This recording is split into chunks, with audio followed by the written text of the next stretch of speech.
नमस्कार साथियों, एडो expert SK sir classes में आप सभी का स्वागत है। आज हम बात करने वाले हैं इकाई 2 बाल विकास के अंतर्गत हमारा इकाई 2 हमारा विकास की अवस्थाओं से संबंधित रहेगा।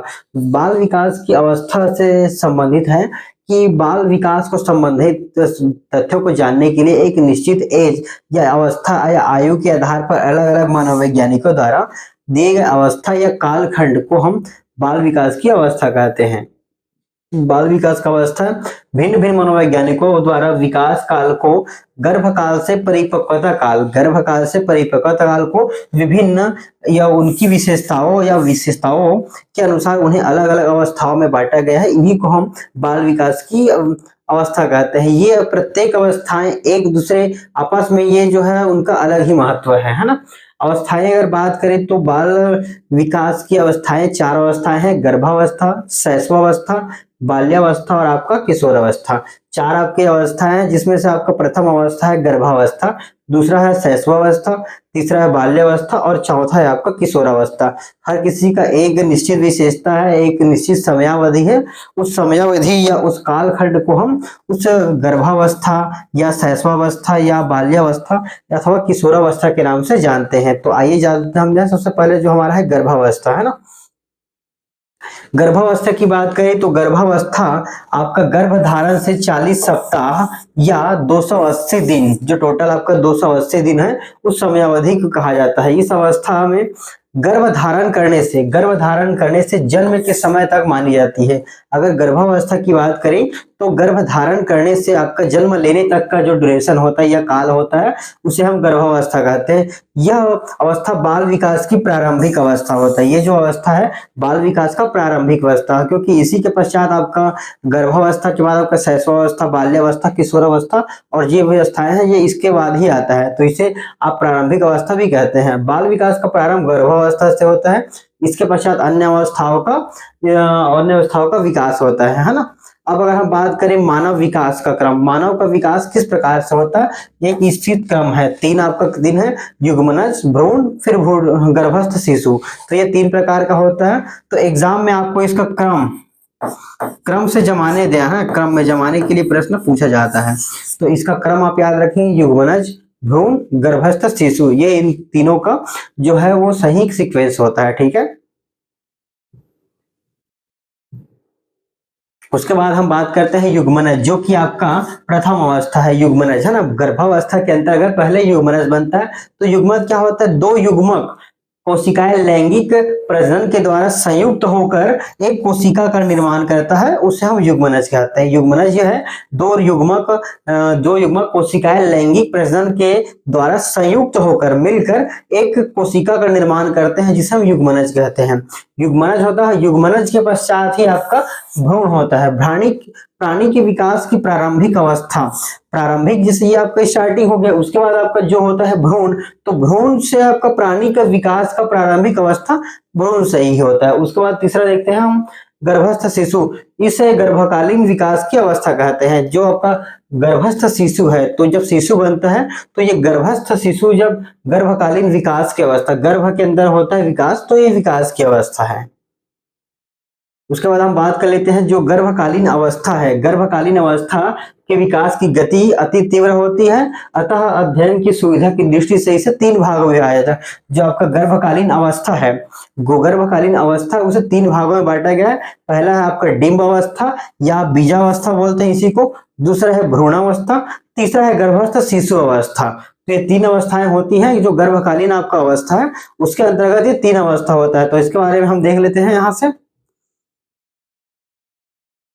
जो है आपका डिंब अवस्था या द पीरियड ऑफ ओवम का है ना, इस अवस्था को बीजावस्था भी कहते हैं। इस अवस्था की समयाविधि 2 सप्ताह है ना, गर्भाधान से 2 सप्ताह या 0 से लेकर आपका 14 दिन तक ही होता है। ठीक है। इस अवस्था में गर्भस्थ जीव अंडे के आकार का होता है, जिसे हम जाइगोट कहते हैं। तो यहाँ से प्रश्न बन सकता है कि जाइगोट हम किसे कहते हैं। तो आप बता सकते हैं कि जो गर्भधारण या इसकी अवस्था है, उसके जो अंडे का जीव आकार का होता है उसी को हम जाइगोट कहते हैं।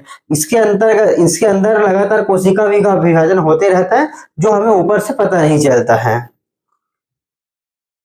दूसरा है आपका भ्रूण अवस्था। यह गर्भकालीन विकास की दूसरी अवस्था है। प्रथम आपका जाइगोट हो जाएगा, दूसरा आपका हो जाएगा भ्रूणावस्था। भ्रूणावस्था की अवस्था क्या होता है, जो दूसरे सप्ताह तक वहां था हो गया।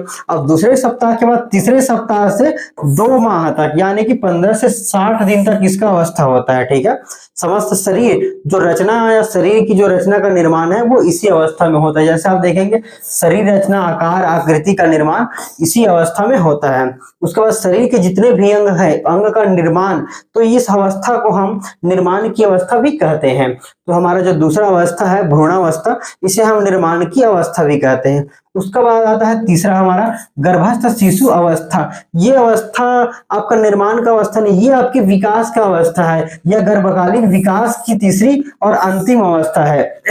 इसकी समयावधि 2 माह तक वहां से होगा, 1 से आपका 14 दिन वहां से हो जाएगा। फिर आपका 15 से लेकर 30 दिन आपका दूसरा अवस्था, और तीसरा जो आपका अवस्था है तीसरे माह के प्रारंभ से जन्म लेने के पूर्व तक, यानी कि 61वें दिन से लेकर जन्म तक होता है। ठीक है, मैंने पहले आपको स्टार्टिंग में बताया ये अवस्था निर्माण का अवस्था नहीं है। निर्माण आपका जो दूसरा अवस्था है उसमें हो चुका है। ये निर्माण जो हुआ है उसके विकास का अवस्था है।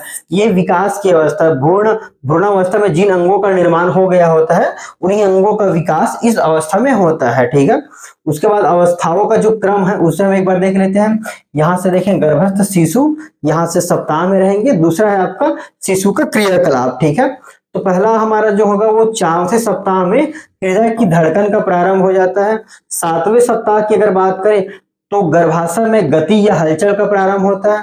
तीसरे या 14वें सप्ताह में छींकना व खांसना जैसी जो मूल प्रवृत्ति है, और इसका समर्थन किया है मैकडूगल नाम है ना, जो मैकडूगल जो मनोवैज्ञानिक थे, उन्होंने इस जो 14 सप्ताह में बालक के छींकने व खांसने की या जो मूल प्रवृत्ति है ये आपका समर्थन किया है मैकडूगल ने।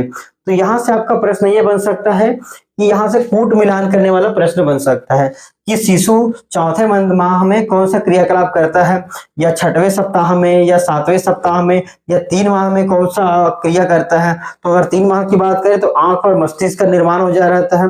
5 माह में सिर पर बाल निकलना प्रारंभ हो जाता है।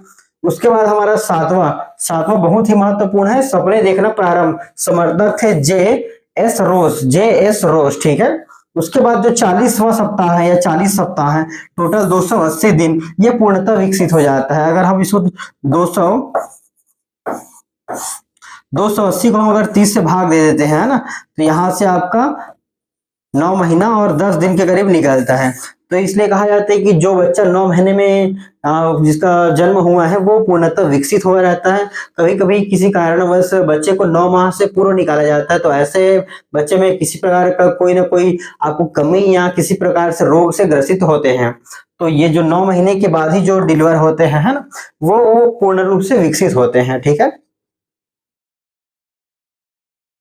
उसके बाद क्या है, गर्भावस्था की विशेषता है। जो गर्भावस्था होता है वो उसकी विशेषता, गर्भावस्था में विकास की गति अन्य अवस्था की तुलना में तीव्र होती है। और जैसा कि मैंने पहले बता दिया कि इसी अवस्था में आपके शारीरिक भार और आकार में वृद्धि तथा आकृतियों का निर्माण इसी अवस्था में होता है। ठीक है, इसमें होने वाली जो, जिसे कि आप जो शैशवावस्था आने से पहले देखे रहे हैं हम यहाँ पर, तो ये जो अवस्था है ना गर्भावस्था, इसमें होने वाले जो मुख्य परिवर्तन है, यहाँ से आपका मुख्य रूप से शारीरिक परिवर्तन होता है। तो अगर प्रश्न में आपको कहा जाए कि शारीरिक परिवर्तन किस अवस्था में ज्यादा होता है या किस अवस्था में होता है, तो आप यहाँ से ध्यान रखेंगे कि गर्भावस्था जो है उसमें आपका मुख्य रूप से शारीरिक बदलाव होते हैं, शारीरिक चेंजेस होते हैं। ठीक है,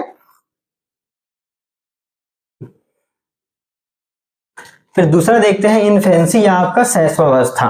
शैशवावस्था की समयावधि जन्म से लेकर 5 से 6 वर्ष तक की आयु तक होता है। वहां से हमने देखा था भ्रूण अवस्था से आपके जन्म तक, और दूसरा यहाँ से आप देखेंगे शैशवावस्था। तो शैशवावस्था कब होता है, जबकि जन्म से लेकर 5 से 6 वर्ष तक। ठीक है, भार की अगर बात करें, नवजात शिशु का भार 7 पाउंड, पाउंड में अगर देखा जाए तो 7 पाउंड, अगर वजन में या किलोग्राम में देखा जाए तो 3 किलो 175 ग्राम लगभग आपका जो 100 पाउंड है उसका मान 3 किलो 175 ग्राम के आसपास होता है। ठीक है, अब अगर उसकी बात करें, अब अगर अवस्था की अगर बात करें, मानव जीवन की पहली व आधारभूत अवस्था है वो आपका जो गर्भावस्था था वो जन्म लेने के पहले की अवस्था है, और जन्म लेने के पश्चात मानव जीवन की पहली और आधारभूत व्यवस्था है। ठीक है।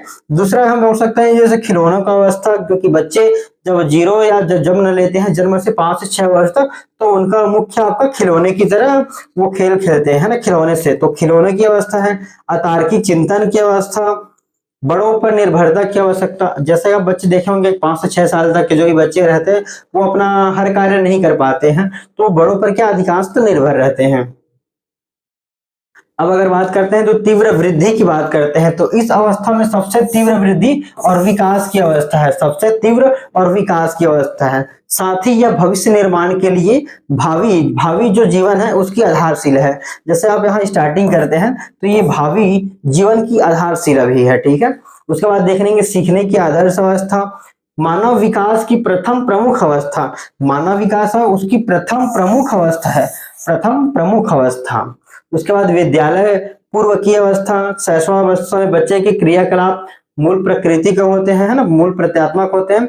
शैशवावस्था को स्व केंद्रित अवस्था कहा जाता है, इसमें बालक स्वयं पर केंद्रित करते हैं, ना कि दूसरे की बातों या दूसरों पर केंद्रित करते हैं, वे खुद को या खुद पर ही केंद्रित रहते हैं, है ना। 3 से 4 वर्ष तक बालक की दृष्टि एवं श्रवण इंद्रिया पूर्ण रूप से विकसित हो चुकी होती है। उसके बाद हम बात कर रहे थे अभी शैशवावस्था की विशेषता की बात कर रहे हैं, उसको यहाँ से विस्तार से और समझा दिया गया है। जैसे मूल प्रवृत्त्यात्मक आपका व्यवहार जो है, तीव्र शारीरिक विकास मैंने बता दिया है, तीव्र मानसिक विकास था ना, जिसमें आपका स्मृति, कल्पना, ध्यान, संवेदना आदि में तीव्र गति से विकास होता है। उसके बाद हमने बताया था पराश्रित, जन्म के पश्चात कुछ समय तक शिशु पूर्ण रूप से दूसरों पर आश्रित रहता है। उसके बाद आत्म प्रेम, ये आपको आत्म केंद्रित वाला जो मैंने बताया हुआ है वही आपका आत्म प्रेम है। कल्पना की सजीवता, 3 से 4 वर्ष की शिशु, 3 से 4 वर्ष की आयु में शिशु कल्पना में ज्यादा सजीवता होती है ना। उसके बाद नैतिकता का अभाव, उन्हें कुछ भी नैतिकता का ज्ञात नहीं होता है, उनमें नैतिकता का अभाव होता है। जैसे जैसे उसकी आयु बढ़ती जाती है उसी प्रकार उनकी आयु के साथ साथ नैतिकता में भी वृद्धि होती है और वह नैतिकता की ओर आगे बढ़ते हैं। पुनरावृत्ति की प्रवृत्ति होती है, जैसे कोई बच्चा है तो वो क्या रिपीट करता है, यदि आप कोई क्रिया को करते हुए देखते हैं तो वो इन क्रिया को दोहराने का प्रयास करते हैं। जिज्ञासा की प्रवृत्ति, तो इस काल में जो बच्चे हैं जिस काल में उनको अधिक नॉलेज नहीं होता है, उनको अधिक ज्ञान नहीं होता है, तो आप कुछ भी करके काम करते हैं तो वो उनकी जिज्ञासा, जानने की इच्छा होती है और बार बार पूछने का प्रयास करते हैं, ये कैसे होता है, किस प्रकार से होता है, क्या करते हैं। तो ये जो जानने की इच्छा या जिज्ञासा की प्रवृत्ति होती है ना। सीखने की क्रिया में तीव्र, इस अवस्था में अनुकरण करने की प्रवृत्ति, जो आपने बताया कि जो अनुकरण करने की प्रवृत्ति होती है, जिससे वे सीखने की प्रक्रिया में और तीव्रता से सीखते हैं, है ना। अकेले के साथ खेलना व साथ खेलने की प्रवृत्ति होती है। संवेगों की प्रवृत्ति, बाल मनोवैज्ञानिकों ने शिशु के मुख्य रूप से 4 संवेग, भय, आपका क्रोध, प्रेम और पीड़ा, 4 आपको जो बताया है बाल मनोवैज्ञानिकों ने शिशु के मुख्य रूप से 4 संवेग, क्रोध, भय, प्रेम और पीड़ा, ये 4 जो संवेग है उनके बारे में ही बताया है। 13 है हमारा सामाजिक भावना की प्रवृत्ति।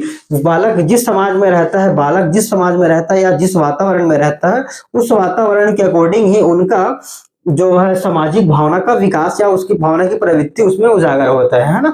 जैसे आपके यहाँ से परिवार हो जाएगा, परिवार मुख्य स्रोत हो जाएगा, है ना। इस अवस्था में अंतिम शिशु में सामाजिक भावना का विकास होता जाता है। इस समय में शिशु छोटे भाई बहन या साथियों की रक्षा करने की प्रवृत्ति होती है। शिशु अपने वस्तुओं और खिलौनों को एक दूसरे के साथ साझा करते हैं और कोई कोई साझा नहीं करते हैं, है ना। तो उनका जो सामाजिक है वो उसके ऊपर डिपेंड करता है।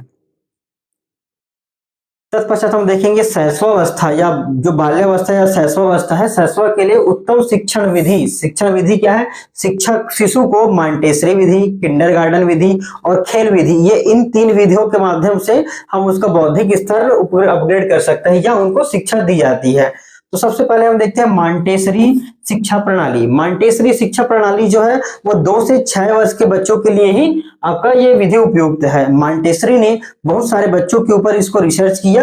रिसर्च करने के पश्चात ये परिणाम दिया कि जो बच्चे मॉन्टेसरी या जो खेल विधि से सीखते हैं, है ना, ये जो या तो उनको स्वतंत्र कर दिया जाए, स्वतंत्र कर देंगे तो स्वतंत्रता के पश्चात बालक को जो वृद्धि होता है उनके, है ना, और जो बालक जिन्हें स्वतंत्र नहीं रखा जाता उनको एक लिमिट या एक दायरे के तहत सिखाया जाता है या एक छूट नहीं दिया जाता। तो दोनों में उन्होंने डिफरेंट ये पाया कि जो बच्चे जिनको स्वतंत्र छोड़ दिया जाता है या स्वतंत्र रूप से जो बालक पूर्ण रूप से शिक्षा पद्धति में, है ना, सीखने के लिए पूर्ण रूप से स्वतंत्र होता है, उसे खेलने कूदने की स्वतंत्रता होती है, तो वह सभी प्रकार के ज्ञान गोष्ठियां संबंधी क्रियाकलापों में भाग लेने की स्वतंत्रता होती है।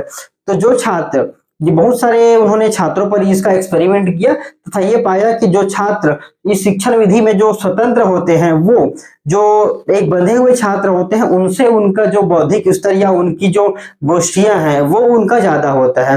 तो इस विधि को मॉन्टेसरी ने इसको मॉन्टेसरी शिक्षण विधि के नाम से इसको प्रतिपादित किया। ठीक है, प्रतिपादित किया, जिसे मॉन्टेसरी शिक्षण प्रणाली कहते हैं या पद्धति कहते हैं।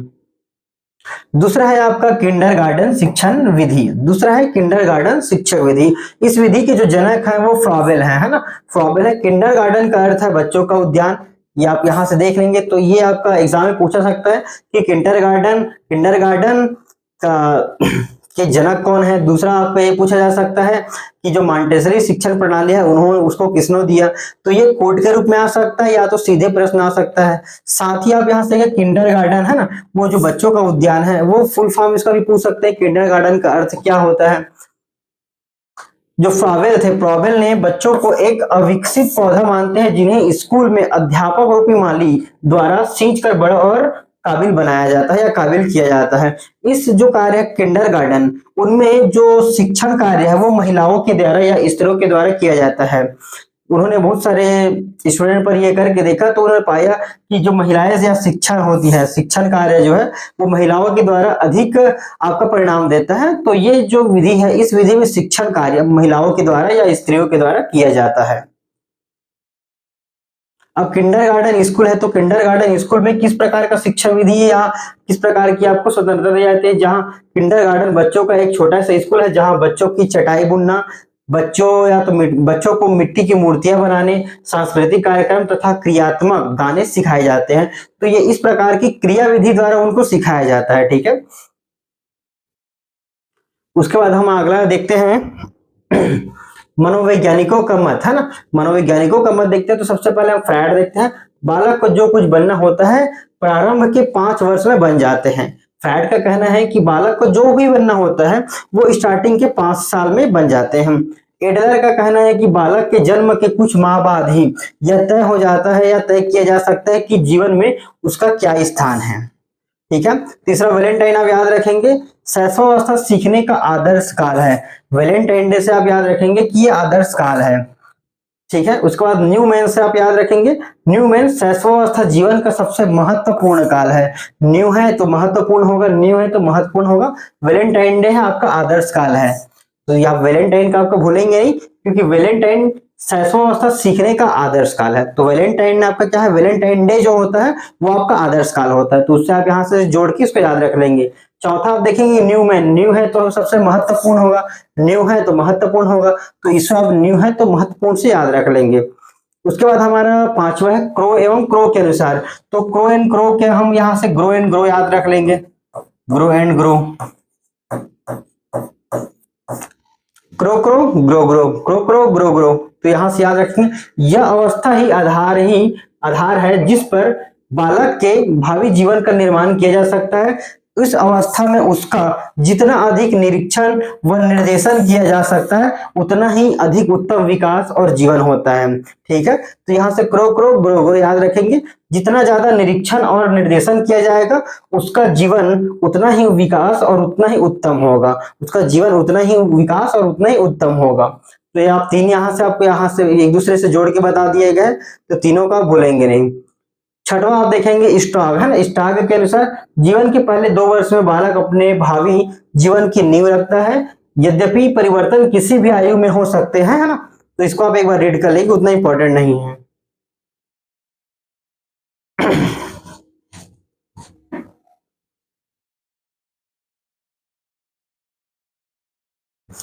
आगे हम बात करने वाले हैं शैशवावस्था में शारीरिक विकास। शारीरिक विकास किस प्रकार से होता है शैशवा के अंतर्गत, है ना। शैशवावस्था के अंतर्गत हम देखेंगे शारीरिक विकास बहुत ही तीव्र गति से होता है।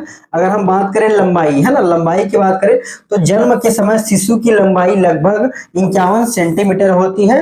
प्राय बालक जन्म के समय बालिकाओं से लगभग आधा सेंटीमीटर अधिक लंबा होता है, ठीक है। अगर वजन की बात करें हम, दूसरा भार या वजन की बात करें तो 7 पाउंड या 3 किलो के आसपास होता है, ठीक है। उसके बाद नीचे आपको ये सारणी या चार्ट दे दिया गया है, इसे आप एक बार रीड कर लीजिएगा। यहाँ से एग्जाम में अभी तक क्वेश्चन नहीं पूछे गए हैं, फिर भी आप एक बार रीड कर लीजिएगा।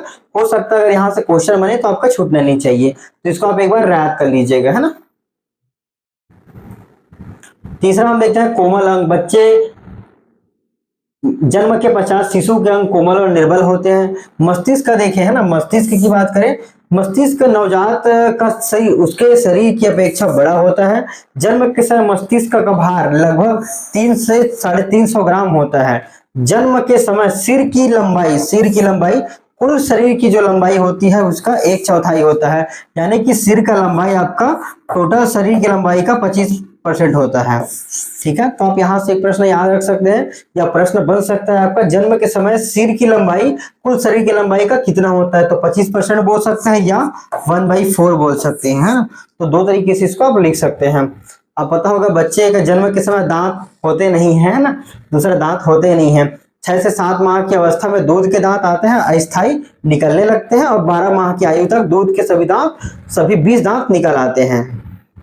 हड्डियां, तो हड्डियां छोटे और कोमल होते हैं, यहाँ से प्रश्न नहीं बनते हैं। बाकी मैंने इसको नोट्स में मेंशन कर लिया, आप एक बार इसको रीड कर लीजिएगा। अब उसके बाद हम बात करते हैं शैशवावस्था में संवेगात्मक विकास। शैशवावस्था में जो का संवेगात्मक विकास किस प्रकार होता है। शैशवावस्था में शिशुओं का संवेगात्मक विकास धीरे धीरे और अस्पष्टता की ओर होता है, धीरे धीरे होता है और अस्पष्टता का होता है। विशिष्ट संवेग मंद गति के स्वभाव के साथ जुड़े रहता है।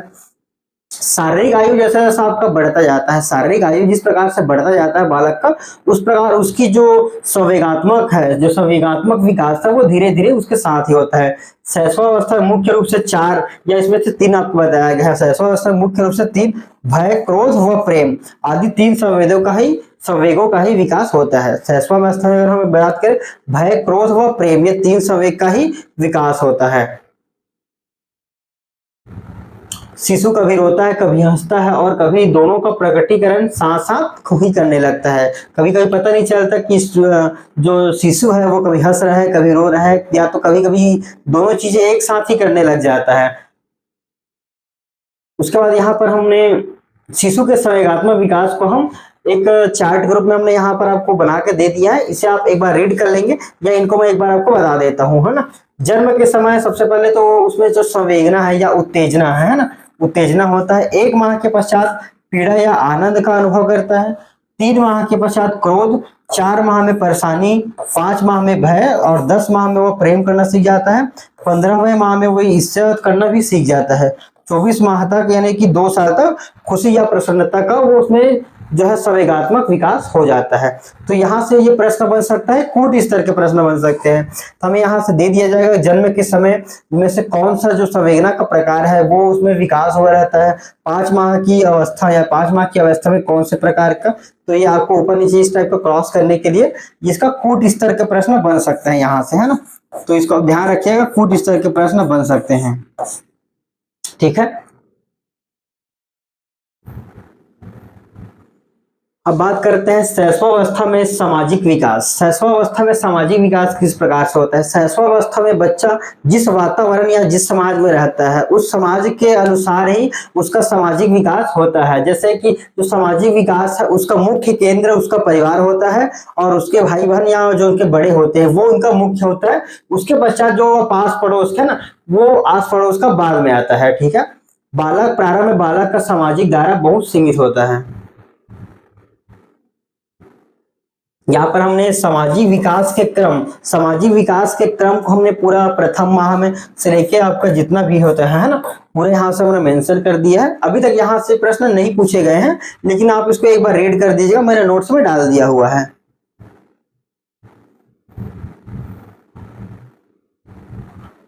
यहां से हम एक बार देख सकते हैं, विशिष्ट सामाजिक व्यवहार, सामाजिक स्वीकृति, आत्म केंद्रित व्यवहार, ध्यान आकर्षण, माता पिता पर निर्भरता, अनुकरण, प्रतिद्वंदिता की भावना, सहयोग की भावना, ये सभी भावना उनमें होता है ना।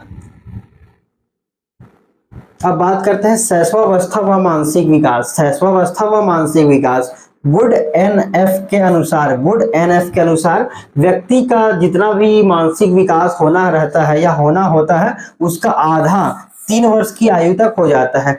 गुड एनएफ के अनुसार ये कह रहे हैं कि व्यक्ति का जितना भी मानसिक विकास होना रहता है, वह 3 वर्ष की आयु तक उसका आधा, जितना होना रहता है उसका आधा 3 वर्ष की आयु तक हो जाता है। उसके बाद इन्होंने समय और मानसिक आयु जो है उसको बता दिया है। अभी तक यहाँ से क्वेश्चन नहीं पूछे हैं, बाकी मैंने इसको नोट से मेंशन कर लिया है, आप एक बार इसको रीड कर लीजिएगा। अगर यहाँ से अगर प्रश्न बनते हैं तो आपका प्रश्न छूटना नहीं चाहिए।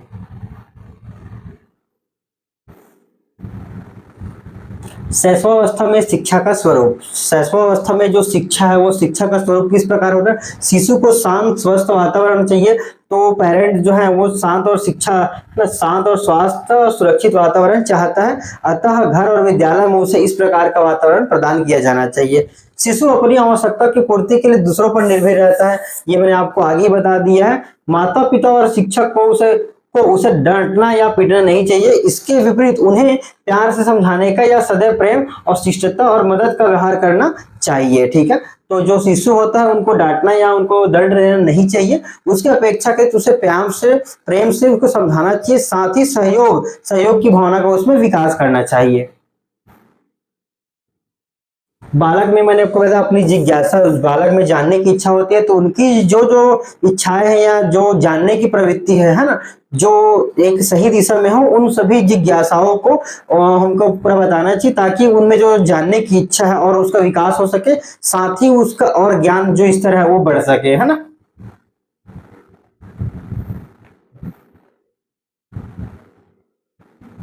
आत्मनिर्भरता से शिशु को स्वयं सीखने का काम करने और विकास करने की प्रेरणा मिलती है, अतः उसे स्वतंत्र प्रदान करके आत्मनिर्भर बनने का अवसर दिया जाना चाहिए। जैसा कि हमने वहां पर आगे पढ़ा हुआ था किंडरगार्टन में, मॉन्टेसरी विधि में, कि बच्चे को अगर वो कुछ चीज सीखना चाह रहा है तो उसको स्वतंत्र छोड़ दिया जाए, तो उनका बौद्धिक स्तर और बढ़ता है, साथ ही उसमें जो कौशल छिपी होती है उन कौशलों को वे उजागर करते हैं, जिसके माध्यम से वे भविष्य के लिए, आने वाले भविष्य के लिए तैयार हो जाते हैं, है ना। ये यहाँ पे मैंने यही पॉइंट बता दिया, शिशु में अनेक निहित गुण होते हैं, अतः इसे इस प्रकार की शिक्षा दी जानी चाहिए जिसमें उसमें गुणों का विकास हो।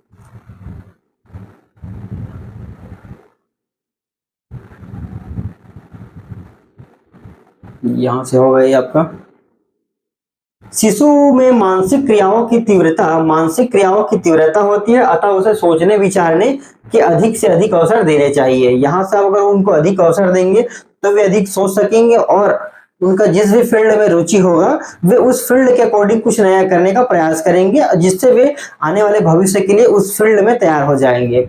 10वां है कि माता पिता शिक्षकों की इसमें सारगर्भित वाक्यों को सदैव स्मरण रखना चाहिए तथा सत्य बोलने बड़ों का दिया आपका जो मोरल है वो उसके अकॉर्डिंग है ना। शिशु को खेल के माध्यम से शिक्षा दे जाना चाहिए। शिशु अपने संसार के संबंध में अधिकांश बातें खेल द्वारा ही सीख जाता है। मैंने आपको बताया बालक जितना स्वतंत्र होगा, जो आपका मॉन्टेसरी विधि है, जो आपका खेल विधि है और आपका जो किंडरगार्टन विधि है, ये 3 विधियों के तहत ही आपका ये पॉइंट आता है। तो बालक को स्वतंत्रता देना चाहिए, जिससे वे उनका जो आपसी संसार के संबंध में जो अधिकांश बातें खेल द्वारा ही वो सीख जाता है, कि एक दूसरे से किस प्रकार से सीख रहे हैं, एक दूसरे के सहयोग करना है, एक दूसरे का सहयोग करते हुए कैसे आगे बढ़ना है, ये आपका खेल विधि के माध्यम से इसको समझा जा सकता है।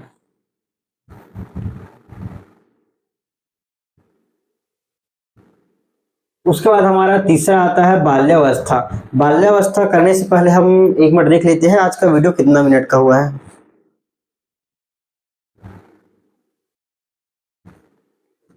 तो आज का जो हमारा विकास या बाल विकास की अवस्थाएं है ना, बाल विकास की अवस्थाएं हैं, उनका हम 2 टॉपिक ही करते हैं। आज का क्लास हम यहीं पर समाप्त करते हैं। हमारा जो नेक्स्ट क्लास होगा वो बाल्यावस्था या चाइल्डहुड से होगा, है ना, चाइल्डहुड से होगा, जिसमें आपका समयावधि 5 से 6 वर्ष से लेकर 12 से 13 वर्ष की आयु तक का होता है। इसे हम खतरनाक अवस्था भी कहते हैं, खतरनाक अवस्था भी कहते हैं और साथ ही गंदी अवस्था भी कहते हैं, क्योंकि बच्चा इसमें जो भी प्रकार का है वो आगे अजीबोगरीब अवस्था भी कहते हैं, खेल की अवस्था कहते हैं। तो ये जो बाल विकास या बाल विकास के अंतर्गत हमारा जो तीसरा अवस्था है बाल्यावस्था या चाइल्डहुड, उसको हम नेक्स्ट क्लास में करते हैं। वीडियो देखने के लिए आप सभी को एक बार धन्यवाद। फीडबैक करके बताइएगा कि वीडियो में आपको और क्या चेंजेस चाहिए, है ना, उसके अकॉर्डिंग नोट्स में या आपको जो भी चेंजेस चाहिए उसके अकॉर्डिंग हम यहाँ से चेंज कर सकते हैं। वीडियो देखने के लिए आप सभी का एक बार फिर से धन्यवाद। मिलते हैं हमारे अगले वीडियो में, तब तक के लिए जय हिंद।